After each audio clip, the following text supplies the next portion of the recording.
రాష్ట్ర వ్యాప్తంగా కాంగ్రెస్ ప్రజాప్రతినిధులు మంత్రులు కేవలము ఫోటోషూట్ల కోసం మొక్కుబడిగా ధాన్యం కొనుగోలు కేంద్రాలను ప్రారంభించారు తప్ప అక్కడ కావాల్సినటువంటి సౌకర్యాలను కలిగించడంలో అధికార యంత్రాంగము పూర్తిగా వైఫల్యం చెందింది. దీనికి ప్రధానమైనటువంటి కారణం ఏంటంటే ఇలా ప్రభుత్వమే రైస్ మిల్లర్లతోని కుమ్మక్కై ఇలా కేంద్ర ప్రభుత్వం మంచి మద్దతు ధర ఇస్తున్నప్పటికీ కూడా పొమ్మన లేక పొగబట్టినట్టుగా రైతులను కొనుగోలు కేంద్రాలకు రాకుండా చేయడంలో ఈ ప్రభుత్వము పూర్తిగా విజయం సాధించిందనే చెప్పాలా.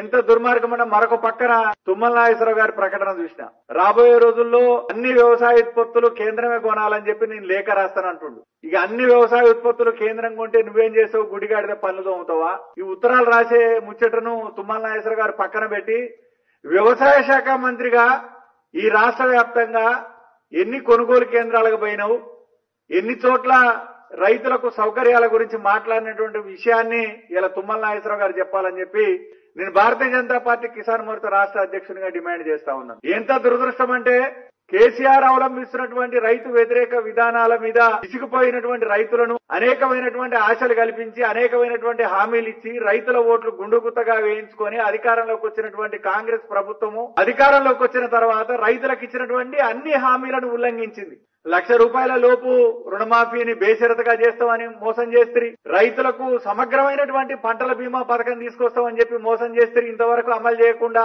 ఇలా కేంద్రం ఒక మంచి మద్దతు ధర ఒరికిస్తున్నప్పటికీ కూడా అది కూడా రైతులకు అందకుండా మీరే వ్యవసాయదారులు పూర్తిగా నష్టపోయేటట్టుగా మిల్లర్లతో కుమ్మక్కై ఇలా రైతులకు అన్యాయం చేస్తా ఉన్నారు.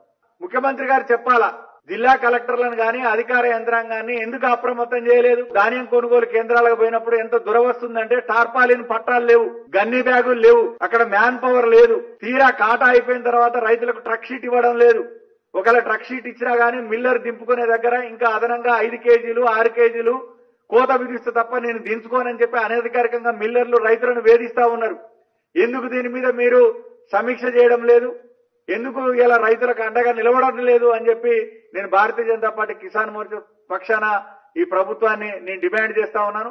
ఇప్పటికైనా దిద్దుబాటు చర్యలు చేయాల్సినటువంటి అవసరం ఉంది.